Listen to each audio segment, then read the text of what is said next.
Okay, this is the last part, hopefully, because I'm not going to do more than 6 parts, because 6 parts is an hour. And you know, as much as I like to sit down on the YouTube and watch people talk and drink tea and coffee, I get about halfway through and I say, okay, I got the gist of this, okay? I don't have to watch it.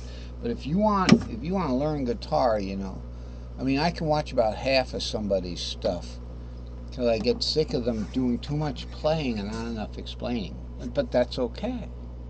That's okay. A lot of times people just want to know, wow, he can do that, he can play that, I want to play like that. And it, you know, it depends where your heart is. Where's your heart? What do you want to do? Do you want to be more of a player, or do you want to be a teacher, or you know, you just want to understand everything that you're doing?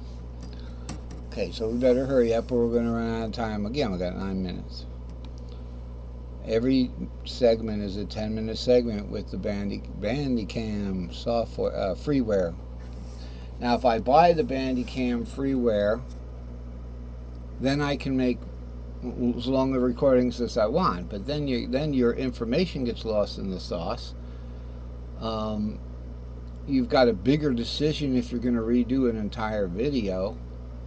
I don't want to argue against paying somebody for their software, but really I like the way it is. And if I'm not mistaken, YouTube, free YouTube, only allows you to upload 15 minutes at a time. So I'd be right back to cutting it at 15 minutes, you know, or then I'd be like editing it down to 15 minutes. I've done 1-minute videos with ultimateguitar.com, where I actually had to speed them up. I sped them up just to fit it in. I got that close. Okay, so we start the deep. Let's get back to this. Here's the 7L pattern, okay? Now I can show you, and I think we have time for this. All right, here's the double 7L. Here's the 1 7L and the double 7L, and it goes across the whole pattern. Sorry, I keep forgetting to. And then this is L7. Okay, it's the same thing. It's just L7. See this 3? It starts at 3 and it goes over to this 4. It's just the middle part. But really, all you have to know in the whole thing is these two guys right here: stack of 3 short and stack of 2 long. That's how they're put together. Now this is a good part of the keyboard with 2 7Ls. All right, it's going 6 3 7 to 4 R5. Let's go back to our diagram. Watch this magic. Boom, boom. We're back to our diagram. So what is it to 6 3 5? Was it 6 3 5? And I don't even remember. 2 7 4. Anyway, we have more than 2 7Ls here, but they're not straight across. One might be, one's here. Okay, one's here. It does this thing up here, and then it starts again down here. You know, so they go diagonally, diagonally.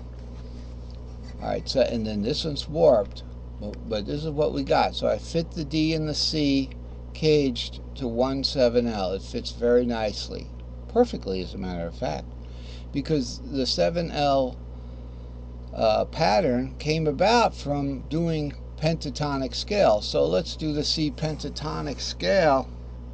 Okay, it's all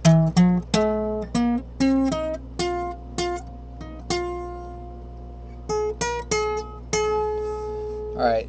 This part, this root 2 part on the 5th, I had to warp that, but remember the pattern is unwarped. We do that from the 2nd string over here, warp.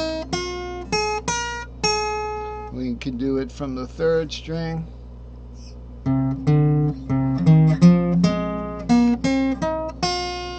We only get that far up, but guess what? That's the top half of an A, so that's why it says the C, 3A, C, 3 renders to an A. A starts on the 5, and so that's you could know that from the beginning. And know, so down here you're doing an A.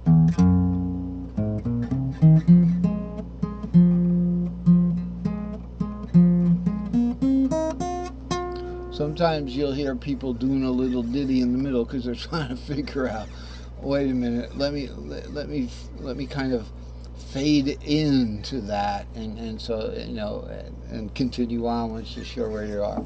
I do that. I'm sorry. And make it sound like I'm really always into music. I'm not. I'm just trying to outline the pattern a little bit from the 2 strings that I know were right, so I can go ahead forward with the other ones, because they're all pretty much the same. And they are the same patterns, just warped differently. So that was the A. Now, I tell you, this method really works better if you know where the notes are. If you know where this 2 is.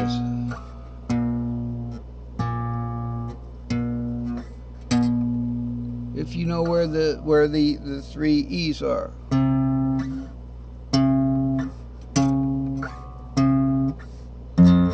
Oh, sorry. That was an A. That was the 5th of E, which sounded good. If you know where the notes are, I know where they are, but I don't want to use them completely to like do scales.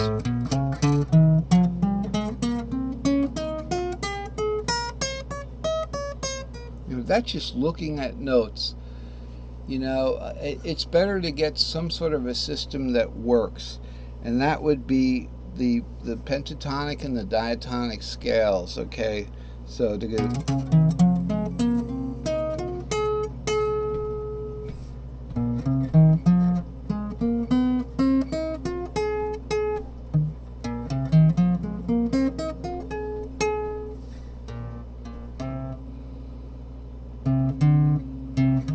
Sorry, I messed up there a little bit. Okay, so that's what happens when you do a little too much playing. But that's a stack of 3 short. Another stack of 3 short, but from the D on the 2nd string. Now the D on the 3rd string is a little harder because it's hidden back here. Okay, but it's similar. I had to warp it, and when I warped it, I can tell right away that it becomes a C. So that we've covered the fretboard in a way that is more fun than just going, I'm in a deep D shape here. Okay, cage, C-A-G-E-D. Okay, so it's a E underneath it. Okay, cage, but it's backwards. C-A-G-E-D. Okay, so then it's a G underneath that. Okay, but wait a minute, it's caged, so it's C-A-G. Okay, so it's an A under that. Okay, you know what I'm saying? I keep on getting like a mental block about this. So I decided to get a better way to do it, you know. So this way, let me do a little thing. It's a ditty that I was doing.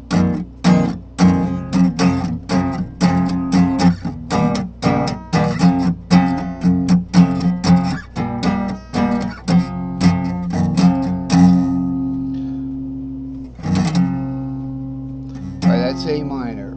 It's the 6th. I forgot what I was going to play. So the 6th is going to be what? Here's our 6th. That's a G. That's a D from the 2nd. Let's do a D from the 2nd.